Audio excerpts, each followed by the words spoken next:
Muy buenos días, amigos de Amanecer Campirano. Gracias por estar con nosotros en este programa dedicado a las productoras y a los productores.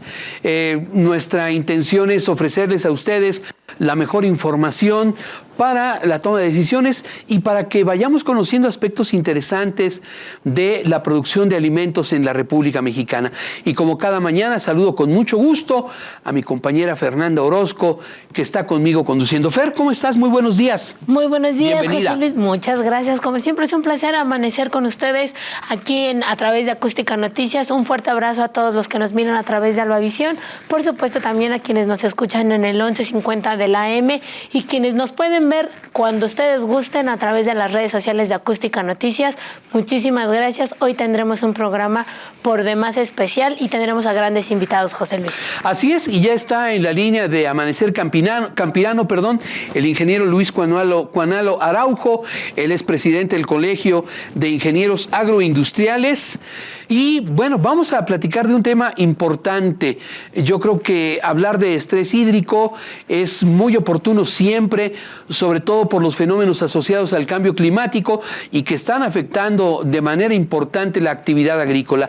Ya hay zonas de nuestro país en donde la Comisión Nacional del Agua considera que se están presentando fenómenos de sequías extraordinarias, es decir, el agua es escasa para el consumo humano y en consecuencia el líquido vital se vuelve también un material escaso en la zona de producción agrícola. Luis Cuanalo, tú eres especialista en temas agrícolas, a lo largo de muchos años has estado pendiente de este y otros temas. Coméntanos algo de la escasez hídrica que tenemos en México y pues de qué manera, de qué herramientas contamos tanto la política pública como los productores para enfrentar esta situación. Luis, me da mucho gusto saludarte. Buenos días. Igualmente, estimado amigo José Luis Fer Orozco, muchas gracias por la invitación. Y pues como bien dices, bueno, el agua, vamos a empezar primero en mencionar que es el elemento más importante con el que podemos contar, porque sin agua, pues finalmente no hay vida. Y en el caso del sector agropecuario, pues es muy valiosa y es muy importante, porque pues gracias al agua pues se pueden generar el desarrollo de los cultivos. Hoy día, precisamente por ahí en alguna de las columnas que me ha tocado publicar en Contrarréplica recientemente, mencionamos esta importancia y algunos datos más en específico de lo que está pasando. Desde luego el agua pues es un factor que ya a nivel mundial se empieza a tomar y se le empieza a dar la importancia de vida. Anteriormente, bueno, lo consideramos un elemento renovable. Sin embargo, bueno, la escasez que se está dando actualmente o debido a los cambios climáticos, pues es muy importante. Yo mencionaba por ahí en una de mis columnas de Contrarréplica, precisamente que en el mes de septiembre hubo una diferencia de 3 grados centígrados, lo cual pues afecta desde luego al ciclo hídrico que bien comentas, y también pues a la producción tanto de maíz como de frijol u otros cultivos, los cuales pues han disminuido de manera importante. Y el nivel de las presas para el siguiente año pues definitivamente se espera que va a bajar, ya bajó de hecho en la actualidad, y pues eso va a afectar los ciclos de producción venideros. El ciclo de producción 2024 pues va a afectar de manera importante y trascendental, probablemente como no ha habido impacto desde hace muchos años en nuestro país. Definitivamente, Luis, bueno, estamos en pleno ciclo otoño-primavera, hay producción importante en algunas regiones de la República Mexicana, por ejemplo, está el maíz de invierno en Sinaloa y Sonora, la producción en el sureste que no se detiene. México es un país enorme, casi 2 millones de kilómetros cuadrados, es un país megadiverso, es un país que tiene diferentes situaciones climáticas.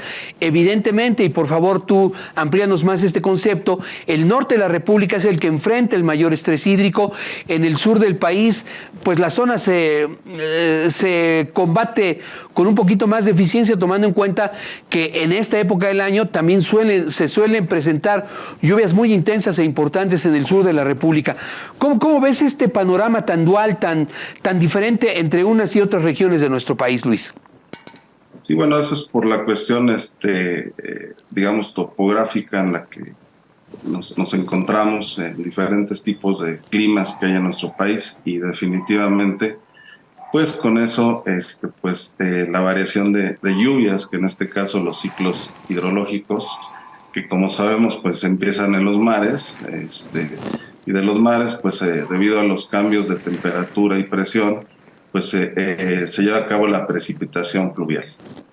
Entonces en el norte de nuestro país pues sí existe una baja en esta parte, y en el centro sur de nuestro país y más en el sur pues hay una precipitación mayor de agua.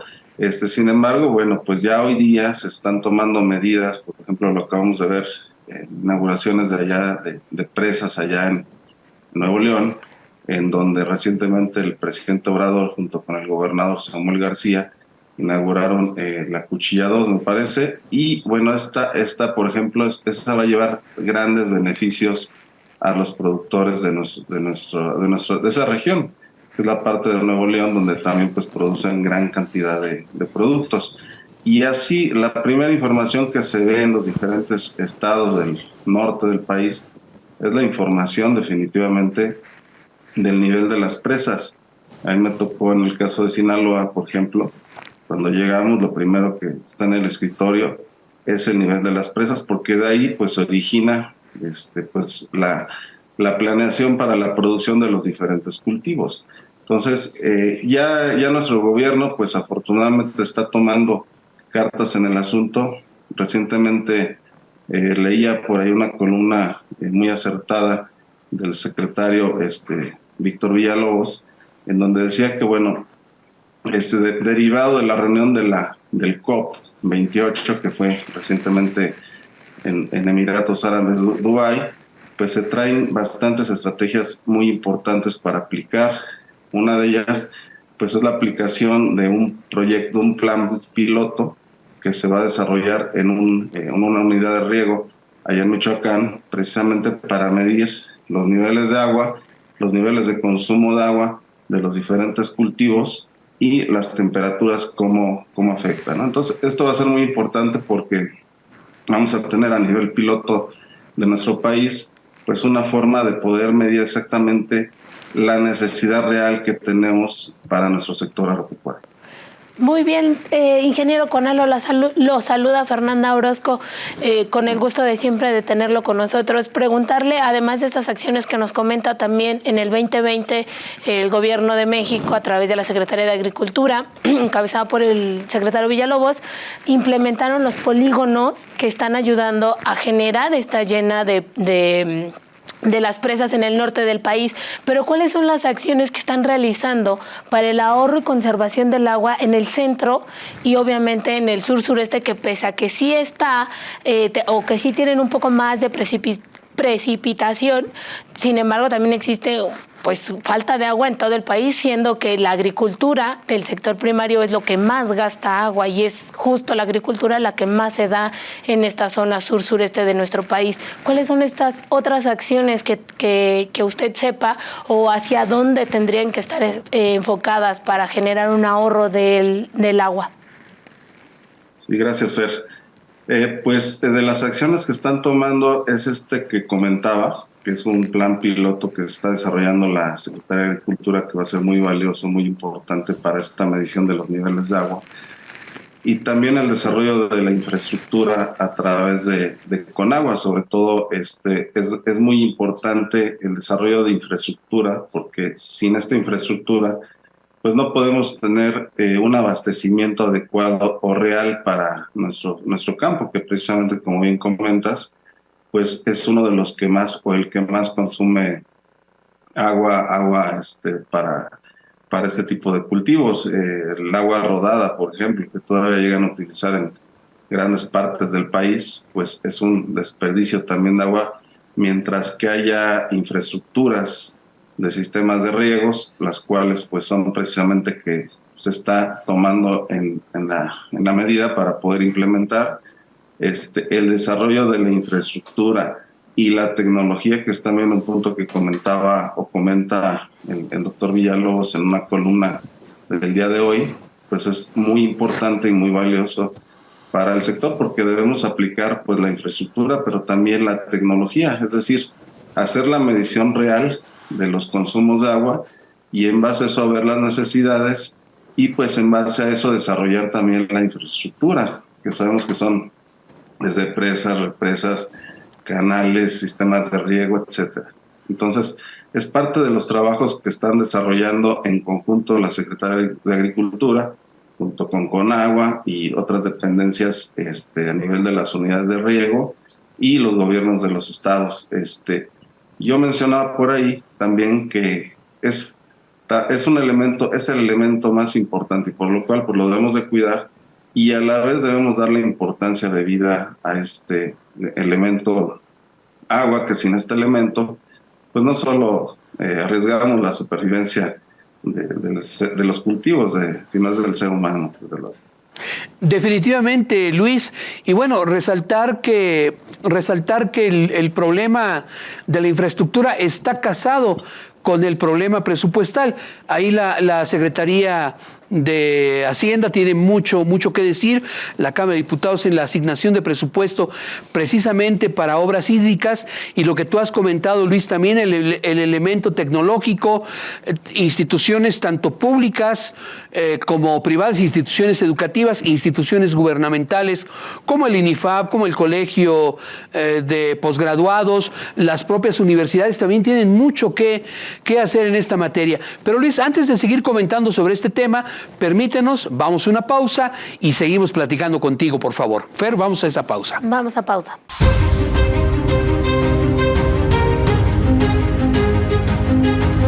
Seguimos conversando con el ingeniero Luis Cuanalo Araujo, presidente del Colegio de Ingenieros Agroindustriales, en torno a este tema del agua. Está usted en Amanecer Campirano. Muchas gracias, amiga productora, amigo productor, por acompañarnos.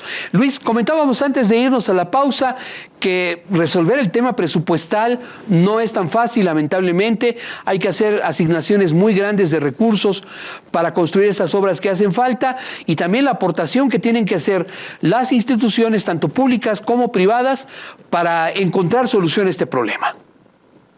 Así es, parte de lo que comentas y comentaba Fer antes de la pausa comercial, otra de las herramientas que está desarrollando, por ejemplo, el INIFAP, es una herramienta que se llama IRRIMODEL, que la está desarrollando actualmente y pues esta aplicación va a ser muy valiosa porque pues es parte del acompañamiento técnico que deben dar los expertos precisamente a los productores pues para orientarlos en un sistema de riego de acuerdo al tipo de cultivo, a las recomendaciones de uso de agua y que pues todo eso pues se viene precisamente y deriva en lo que ya hoy la ONU, pues a través de la FAO y las reuniones que ha habido, pues le dan la importancia debida al sistema agua, que realmente pues siempre ha sido muy importante, pero actualmente se está haciendo mucho énfasis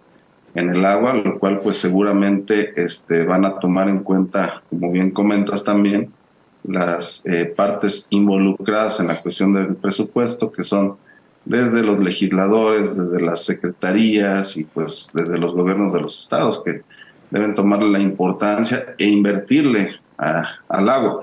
No es solo invertir a la infraestructura carretera o obra pública, ¿no? Y a otro tipo de programas, sino también pues hoy día deben tomar en cuenta que le deben de invertir al agua. Ingeniero Cuanalo, nos habla de estas grandes acciones y por supuesto de lo que ha venido resaltando en este sexenio prácticamente en temas primarios, que es apostarle a la tecnología y a la innovación, así como a la investigación, para que el campo sea mucho más productivo. Pero bajándonos un poquito a nuestros productores, ¿qué es lo que puede hacer el productor para tener un mejor aprovechamiento del recurso que hoy por hoy tiene? Tal vez no pueda ser el suficiente, pero ¿cómo puede aprovecharlo de mejor manera para sus cultivos? Pues desde luego, bajándonos a nuestros productores, el sector primario, pues ¿qué es lo que deben hacer ellos? Pues tener un acompañamiento técnico adecuado. Esa es la clave para empezar, desde luego, a nivel de abajo, a nivel de los productores. Entonces, este acompañamiento técnico, pues nosotros sabemos, lo da desde luego la Secretaría de Agricultura, la SADER, también las secretarías de los estados e instituciones como el INIFAP, entre otras, el Colegio de Posgraduados, la Universidad de Chapingo. Ellos dan acompañamiento técnico de manera muy puntual a los productores. ¿Qué es lo que tienen que hacer? Pues acercarse los productores a estas instituciones precisamente para tener una buena asesoría de cómo aplicar el agua de acuerdo a sus tipos de cultivo, de acuerdo a lo que él quiera, a lo que el productor desea alcanzar. Y desde luego también las instituciones, pues de alguna manera, deben también hacer su parte. Deben hacer prevalecer sobre todo también algo muy importante, la ley.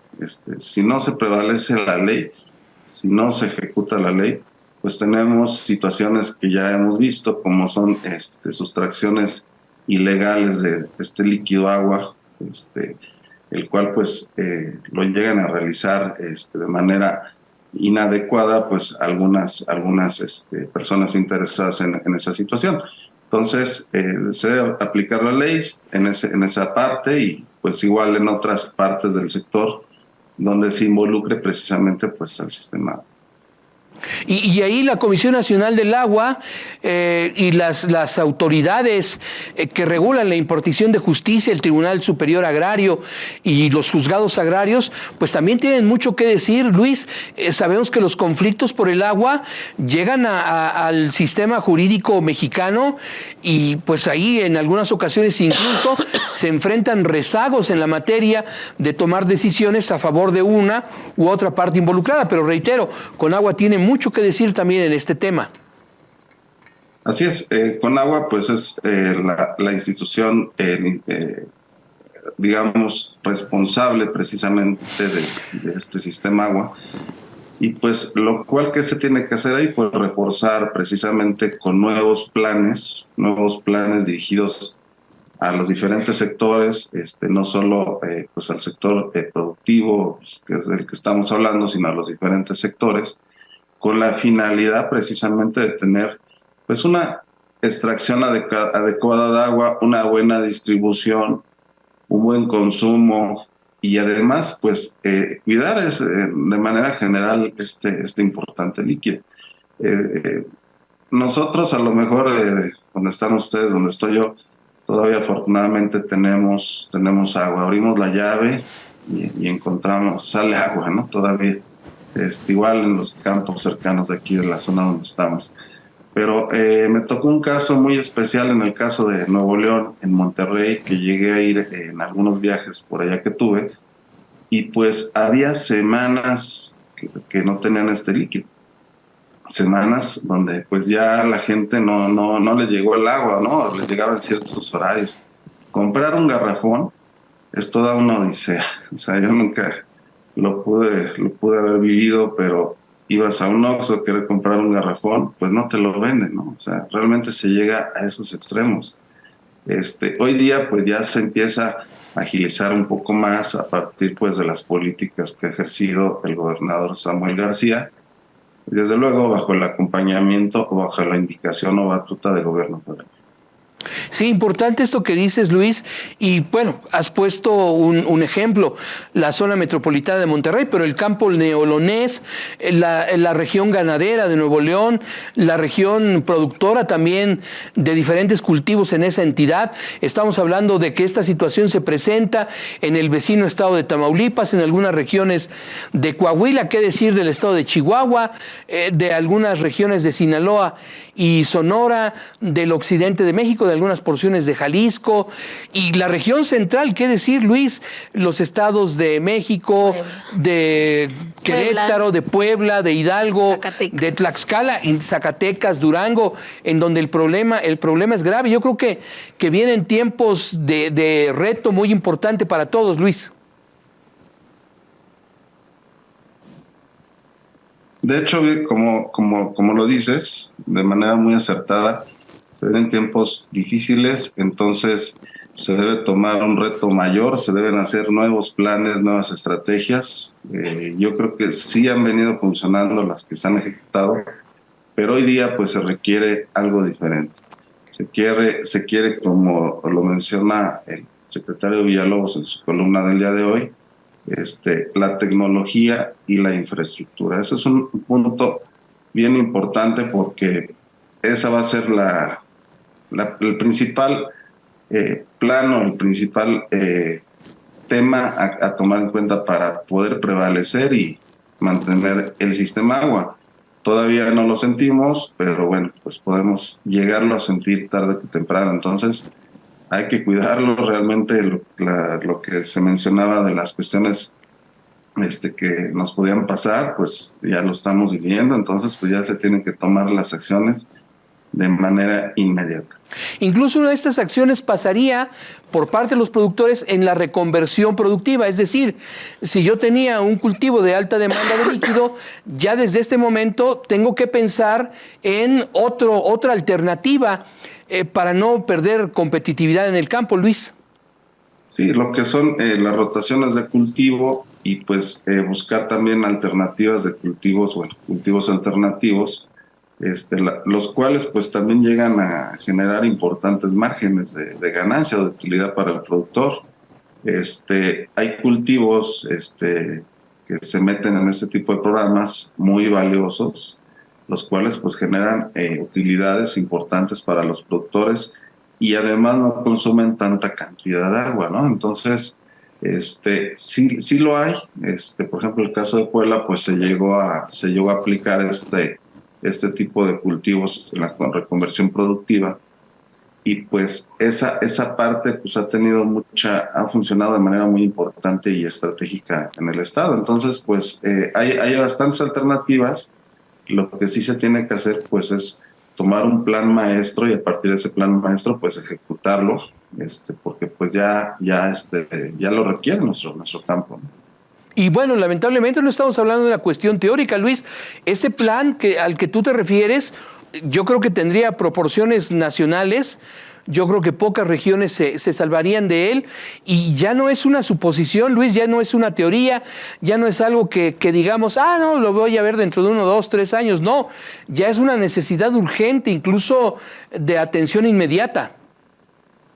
Sí, esto debe ser ya en el transcurso de este sexenio, que pues está en su 5º año, de manera exitosa que ha venido trabajando en el sector agropecuario, pero pues se ocupa desde ya empezar a trabajar con esta nueva alternativa de la infraestructura y la tecnología aplicada a nuestro estado. Entonces, ya es un programa que se debe llevar a cabo. Seguramente el presidente Obrador y su gabinete y pues los legisladores también tomarán en cuenta pues todo esto que se tiene de lo más reciente que se trae de allá de Emiratos Árabes, de esta conferencia de las Naciones Unidas para el cambio climático, que acaba de pasar hace unas semanas. Entonces, pues ahí está parte del plan maestro que deben llevar a cabo los diferentes países. Entonces, pues seguramente lo van a tomar en cuenta y pues vamos a tener estos exitosos programas de manera muy rápida. y también salta la importancia que adquieren, por ejemplo, cuestiones como los seguros catastróficos, tomando en cuenta que lo que prevalece es la sequía. Sin embargo, también se llegan a presentar fenómenos hidrometeorológicos extremos, lluvias torrenciales en pocos minutos, en pocas horas, cae lo que no cae de lluvia en varios meses, y esto representa pérdidas para los productores. Entonces también está esta situación. Luis, estamos llegando a la parte final. Te apreciamos mucho que hayas platicado con nosotros. Al contrario, pues muchas gracias a ti, mi estimado José Luis, Fernanda, muchas gracias por esta oportunidad y desde luego a este exitoso programa. Gracias, y a todos los directivos, como siempre, felicidades y bendiciones. Pues muchas gracias al ingeniero Luis Cuanalo Araujo, presidente del Colegio de Agroindustriales. Le damos las gracias. Y bueno, Fer, estamos llegando a la parte final de Amanecer Campiñano. Perdón, vamos a ir a una pausa. Ya me estoy adelantando, ofrezco la disculpa. Vamos a ir a una pausa y seguimos con más información en este programa. Así. Regresamos enseguida.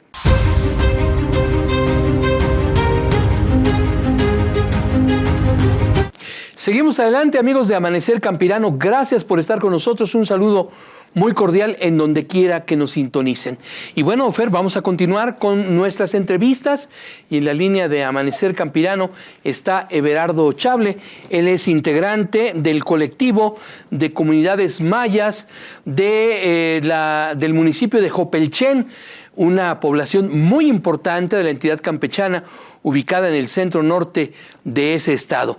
Como ustedes saben, Campeche se caracteriza por ser una entidad altamente productiva en alimentos y, bueno, también por tener una actividad muy particular en toda esa zona centro-sur de Campeche, la producción de miel, principalmente de la llamada abeja melipona, estas que no tienen aguijón. Sin embargo, la producción está enfrentando también, la producción de miel y de otros cultivos, problemas importantes. Everardo, nos da mucho gusto saludarlo.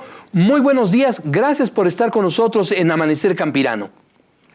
Muy buenos días, José Luis. Muchas gracias a toda la producción que nos da este importante espacio para dar este tema muy importante que a nosotros nos afecta, y también gracias a todos los radioescuchas también. Gracias, Everardo. Coméntele al auditorio en torno a esta situación tan particular, en el sentido de que hay regiones del estado de Campeche en donde se está desarrollando la producción masiva, se está desarrollando el monocultivo en enormes extensiones. ¿De qué monocultivo estamos hablando? ¿Y esto cómo está afectando a esta actividad tradicional centenaria que tienen ustedes en Campeche, que es la producción de miel melipona? Sí, pues desde hace muchos años hemos tenido esta problemática desde que el gobierno mexicano le dio el permiso a Monsanto desde el 2012 sobre la siembra experimental de soya transgénica, por mencionar esta al inicio, pero pues con el paso de los años pues ha tenido una gran afectación, porque al final no solamente es como el cultivo de la soya transgénica, sino es que todo el paquete tecnológico que incluye estos tipos de cultivos, y pues todos estos plaguicidas que afectan actualmente pues a la región. En el caso de la apicultura, pues son los plaguicidas altamente peligrosos que matan a las abejas. ¿Se tiene estimado cuántas hectáreas en la zona de Jopelchen y otros municipios cercanos en el centro norte de Campeche están afectados por la producción de soya transgénica, Everardo? 210,000 hectáreas son las que pues ya se han sembrado hasta ahorita, desde el 2012 hasta ahorita. Sin embargo, el crecimiento incluso de la deforestación y el incentivo pues de este cultivo transgénico pues ha aumentado justo por el precio, ¿no? Todavía es aún más caro este tipo de cultivo. La semilla se compra arriba de 7 pesos la tonelada, cuando pues incluso el mismo maíz que sembramos nosotros, los maíz que son los maíces criollos y pues los maíces híbridos igual, pues han bajado también como de precio. Entonces también se puede decir que el mismo gobierno y las empresas multinacionales pues han dado este incentivo para que se siembre más, y con ello la deforestación. Con mucho gusto te saluda Fernanda Orozco. ¿Cómo estás? Hola Fernanda, muy buenos días. Muy buenos días. Gracias. Que bueno, un saludo afectuoso hasta Campeche y preguntarte, en cuestión de reducción de las abejas y de la producción de miel, por supuesto, ¿cuál es la gravedad en cuestión numérica, en cuestión de producción de miel? Pues como se sabe, Jopelchen es un municipio donde se produce gran cantidad de miel. Pues a nivel estado somos el número 1, pero pues ya con los pasos de los años ha reducido, porque pues la mortandad de abejas ha ido en crecimiento, pero el grave problema que tenemos es que pues no se lleva un conteo tal cual, ¿no?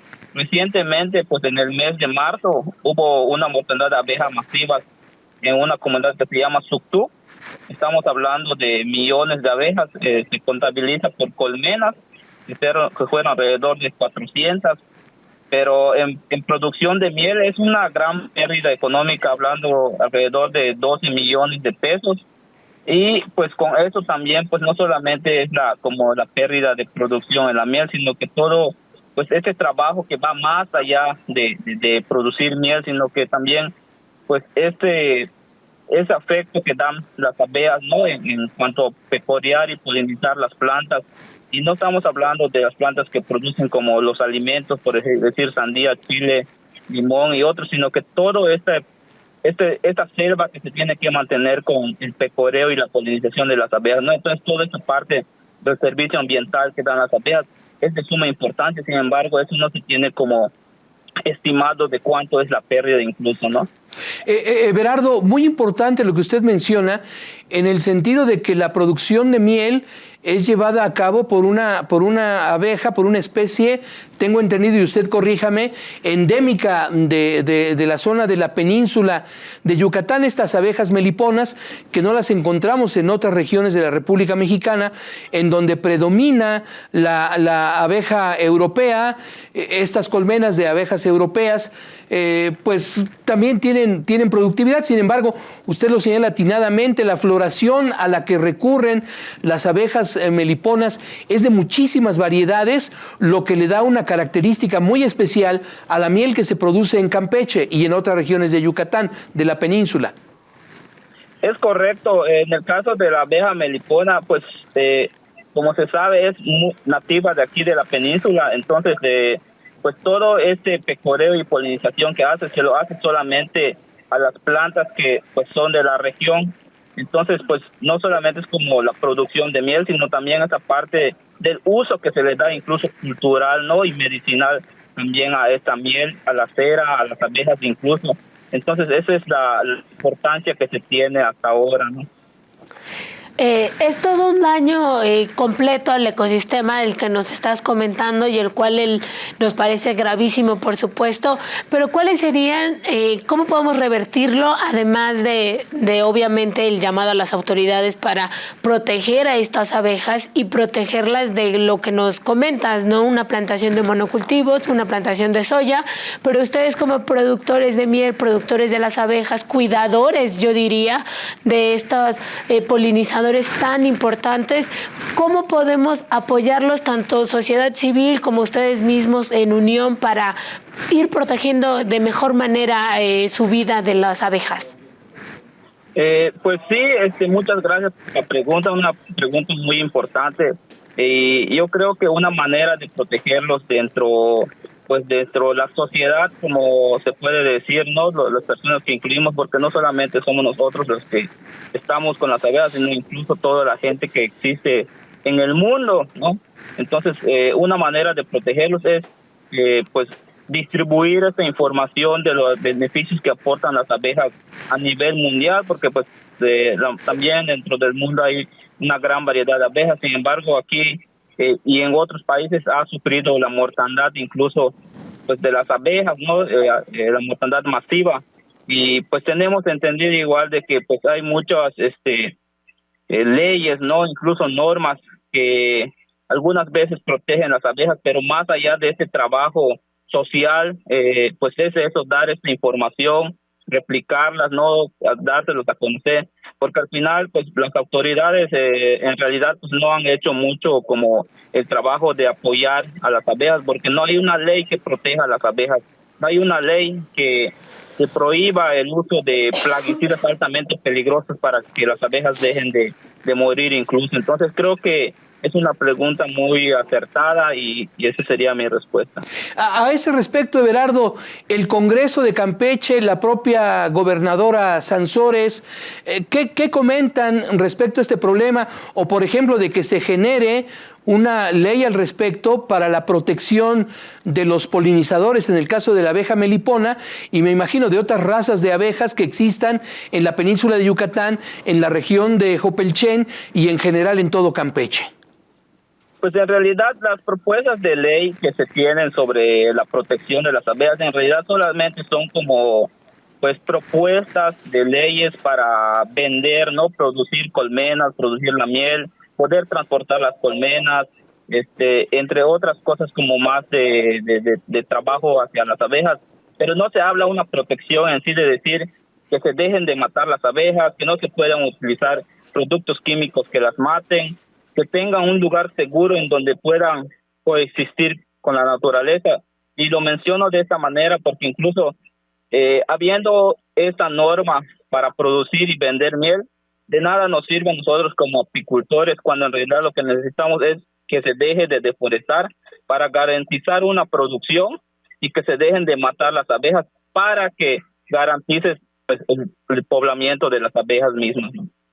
A ese respecto, ¿qué significa el hecho, amplíenos un poco más el concepto, de que existan 210,000 hectáreas dedicadas al cultivo de soya transgénica? ¿Esto es nada más en la región cercana al municipio de Jopelchen, el propio municipio, o estamos hablando de todo el estado de Campeche, Everardo? Solamente estamos hablando del municipio de Jopelchen, ¿no? Pues los datos que se tiene desde la Global Forest Watch es que incluso pues Jopelchen es uno de los municipios más deforestados a nivel estatal y a nivel nacional. Entonces eso nos indica que hay un grave problema, ¿no? Pues de esa sobreproducción de alimentos, de la soya transgénica, de sorgo, de maíz transgénico, que muchas veces pues solamente pues se puede decir que es Jopelchen es el productor de estos alimentos, pero sí para estas grandes empresas multinacionales que son los que se dedican a vender las semillas, los agroquímicos, los paquetes tecnológicos y demás. Entonces ese es el grave problema que se tiene incluso con el despojo de tierras en los mismos ejidos que pues muchas veces se les despoja de sus tierras. Entonces ese es un grave problema que tenemos incluso, no solamente es como también ese desalojo de colmenas, de apiarios, no, que muchas veces nosotros como apicultores y personas que habitamos en los ejidos, al ser ejidatarios, nos llega la noticia de repente de que se vendieron las tierras, pero entonces si se vende, ¿a quién se le vende? Y por lo tanto nosotros tenemos el problema de que hay que movilizar las colmenas porque ya vino el dueño, entonces también ese es un problema grave que tenemos, no perdemos ese territorio en donde las abejas pueden existir. Everardo, permítanos por favor unos instantes, vamos a ir a una pausa aquí en Amanecer Campirano, le suplicamos que siga en la línea porque de regreso vamos a continuar platicando de este tema, Fer. Nos vamos a un corte y regresamos.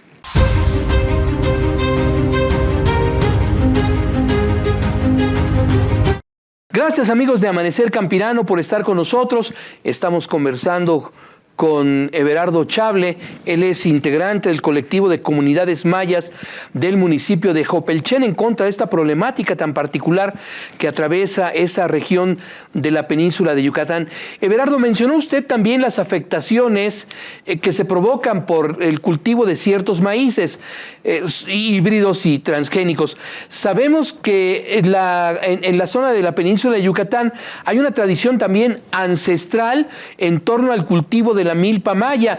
Sabemos de la gran variedad y riqueza de maíces que existe. ¿Cómo está la afectación precisamente a estos cultivos tradicionales que ustedes, los mayas de la península, han venido llevando a cabo tradicionalmente, Everardo? Sí, muchas gracias. Hay una resistencia para seguir cultivando los maíces. Justo un tema de los transgénicos son los que afectan porque pues desplazan al pues venir a vender esos paquetes tecnológicos de maíces con pues nos dicen, no, muchas veces es que si siembras el maíz transgénico te va a dar 8 toneladas, 5 toneladas, y tu maíz criollo solamente te da 2 toneladas. Entonces se vende esa idea incluso a nosotros mismos los mayas para dejar y desplazar pues estas semillas criollas que por muchos años, no, incluso pues nuestros abuelos nos han enseñado a cultivarlo. Y pues la milpa es un lugar donde se cultiva no solamente el maíz, es una milpa integral, se puede decir de esta manera, donde se siembra calabaza, se siembra camote, se siembra los ibes, frijoles, incluso a veces se siembra chile, jícama, y entre otros productos que son de la milpa. Entonces, al tener estas semillas también desplazan como el trabajo ancestral, ¿no? Que se tiene desde los abuelos, desde los antiguos mayas. Sí. Ahora, por otra parte, Everardo, independientemente de las afectaciones que provocan los monocultivos, también tenemos una actividad agroindustrial muy intensiva en la península de Yucatán, y me refiero a la producción intensiva que generan las granjas porcinas, principalmente del vecino estado de Yucatán. En Campeche, ¿cómo se encuentran con esa situación? Sabemos que las denuncias han sido constantes, incluso recientemente se acaba de cancelar una megagranja productora de cerdos, precisamente por las afectaciones al ambiente, al delicado sistema de generación de agua que son los cenotes en la península de Yucatán. ¿Qué nos puede usted comentar al respecto? ¿Este problema lo enfrentan los campechanos? Pues hasta el momento no puedo mencionar si es al 100%, pero pues al conocer el sistema del suelo kárstico que tenemos en la península de Yucatán, porque pues en la península solamente tenemos un manto freático, ¿no? Entonces pues todo esta contaminación que generan las granjas porcícolas, incluso pues llegan pues en Campeche, ¿no? Para tener un solo manto freático, pues contamina igual lo que es el agua, ¿no? En general. Y por lo tanto, pues sí va ligado a este tema, porque incluso toda esta producción de la soya, del sorgo y del maíz, pues sirven para producir estos alimentos balanceados, como se les llama, para alimentar a todos estos cerdos que se tienen incluso pues en la península, en esas megagranjas.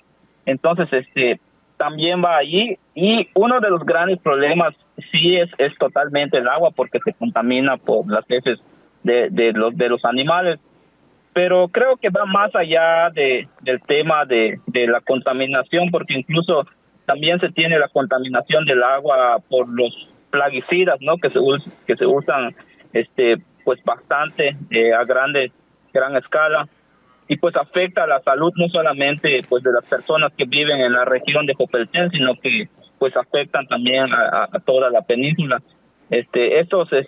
Pues nosotros hemos hecho un estudio junto con el doctor Jaime Rendón de la Universidad Autónoma de Campeche en el 2015, y pues ahí hablaba en su estudio que hay 27 veces más glifosato en el agua de lo que se acepta en Europa. Entonces sí tenemos un grave problema, al igual que la contaminación pues del agua por las granjas porcícolas, ¿no? Entonces sí va ligado con esta parte. A ese respecto, ya en unos cuantos meses, en el transcurso del 2024, tiene que tener plena vigencia el acuerdo que emitió el gobierno federal para que se prohíba la importación de este herbicida, el glifosato. ¿Cómo ven ustedes el panorama? Porque sabemos que no únicamente esta marca comercial, sino que hay otras fórmulas que circulan en el mercado que pueden resultar igual o más peligrosas que el glifosato, Everardo.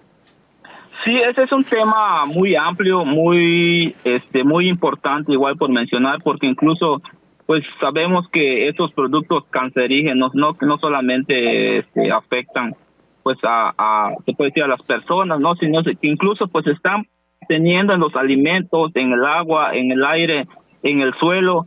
Entonces lo estamos respirando, lo estamos comiendo, lo estamos tomando.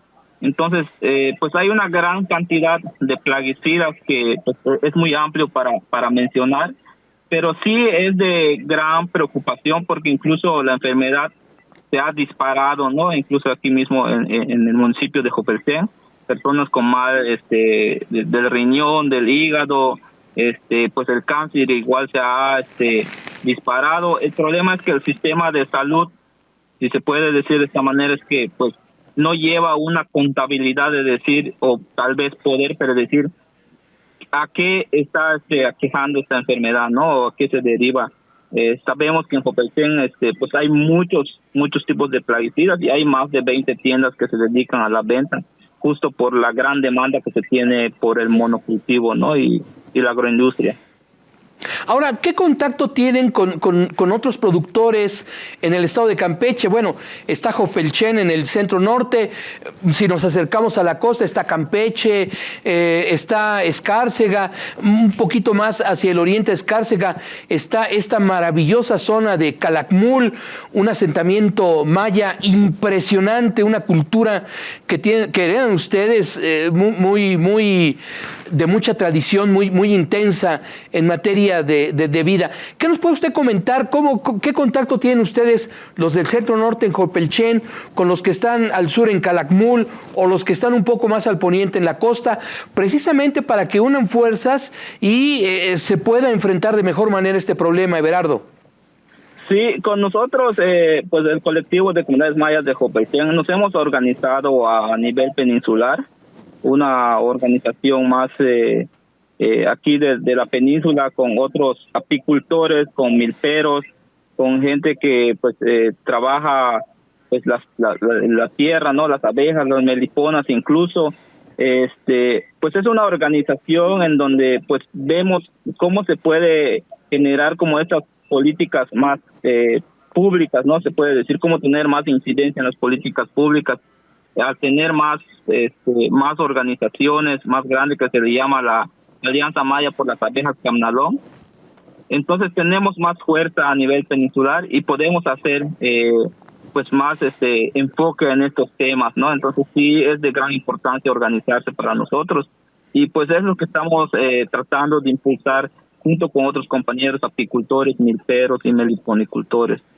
Sí, porque independientemente de lo que ocurre en Campeche, hay otras comunidades en el vecino Quintana Roo, al norte, en el estado de Yucatán, que están enfrentando problemáticas similares en una región bendecida por la naturaleza, como es la península, con toda esta diversidad, con toda esta biodiversidad en flora y fauna que tienen y que evidentemente, más que a nadie, a ustedes les interesa que se conserve. Everardo. Sí, justo una de las cosas que hemos hecho es tratar de defender pues nuestro sistema de vida, ¿no? Nuestro sistema de trabajo, nuestro sistema económico, pues ese trabajo que pues hacemos, como había mencionado anteriormente, es de gran aporte para la naturaleza, para nosotros mismos. Entonces, al defender pues las abejas, defendemos nuestro patrimonio incluso, ¿no? Excelente. También preguntarle sobre todo la unión que están haciendo ustedes como productores. Ya nos comentabas no solo de miel o cuidadores de abejas, sino también el del sistema Milpa. ¿Qué más acciones nos quedan por realizar para tenerlos más unidos y que puedan resonar y que ahora sí estas políticas públicas puedan ejercerse de manera adecuada, protegiendo todo un ecosistema que son ustedes allí en la península? Yo creo que pues de manera organizativa nosotros lo hemos hecho ya durante varios años. Hemos tratado de defender pues esos trabajos, este territorio que pues estamos viendo cada vez más en decadencia, ¿no?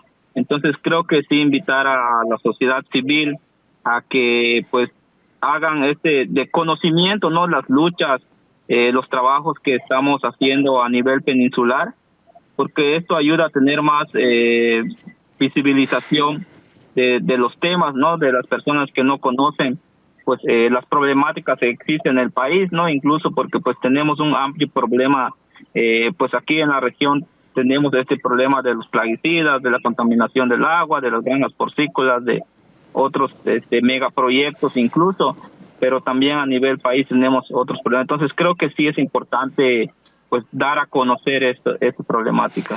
Resaltar, Everardo, lo que nos dijo usted al principio de la conversación, en el sentido de que lejos de reducir la demanda para producir soya, sorgo, maíz y otras variedades, algunas de ellas genéticamente modificadas, continúa aumentando. Es decir, los industriales están interesados en deforestar más región selvática, más región boscosa, precisamente para continuar con estos cultivos. Sí, de hecho, mencionar igual algo importante que pues desde el pasado mes de septiembre también hubo una prohibición de la deforestación y del uso de la fumigación aquí en Jopelchen. Sin embargo, pues ha habido una omisión de parte de las autoridades que se encargan de vigilar y salvaguardar también estas afectaciones. Entonces aquí el juez primero pues nos ha dado este triunfo, se puede decir, ¿no? De las prohibiciones. Sin embargo, pues vemos que aún teniendo la orden de un juez, pues se siguen deforestando, se siguen fumigando, utilizando los plaguicidas altamente peligrosos. Creo que va más allá de pues de que nosotros denunciemos o nosotros nos quejemos, sino que más bien tiene que haber esta presión más social, no más política incluso, para que las autoridades puedan generar o hacer sus trabajos. Pues Everardo Chable, integrante del colectivo de comunidades mayas en el municipio y región de Jopelchen en Campeche, le agradecemos mucho esta plática con Amanecer Campirano. Le pedimos seguir en contacto con usted y lo haremos con otras organizaciones, pues para conocer más en torno a la realidad que están enfrentando las comunidades mayas de la península de Yucatán. Muchas gracias, Everardo, que tenga usted un buen día y seguimos en contacto. Muchas gracias, Fernando. Muchas gracias, José Luis. Gracias a ustedes. Muchas gracias. Gracias, Everardo Chable. Y bueno, Fer, estamos llegando a la parte final de este programa de Amanecer Campirano. Muchas gracias, Fer. Muchas gracias a ti, José Luis. Muchas gracias a todos los que nos vieron y nos escucharon a través de todas nuestras canales de Acústica Noticias. Nos vemos en nuestra próxima emisión de Amanecer Campirano. Y les invitamos a que sigan al pendiente de nuestras transmisiones. Gracias, buenos días.